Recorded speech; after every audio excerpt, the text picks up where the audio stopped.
a little bit about what they did, and if you haven't had an opportunity to read the citation and the justification for that citation and some of the other tributes, the congressional testimony, and other supporting documentation, I encourage you to do so, because it truly sends a very, very strong signal of the level of heroism that is inherent in these individuals.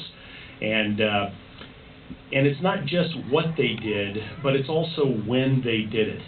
I think many of you are aware of the tumultuous environment that was involved in society around the time of the Vietnam War.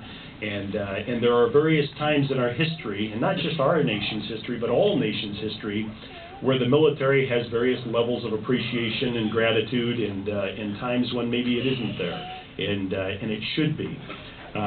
In fact, the only notes that I have here are an excerpt from a poem written by Kipling back in 1892, and it kind of typifies a little bit what I'm talking about. And I'm not going to read the whole thing, but I'm just going to read a couple of parts of it. And for those of you who are familiar with British history, they had a mythical character referred to as Tommy Atkins, and he was similar to our G.I. Joe, if you will, an individual that just typifies all those who are in military service. And in this poem, he talks a little bit about and has various phrases about the lack of gratitude that Tommy receives, and they go through several different circumstances.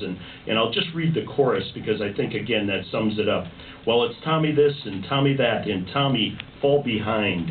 But it's pleased to walk in front, sir, when there's trouble in the wind. Oh, it's pleased to walk in front, sir, when there's trouble in the wind.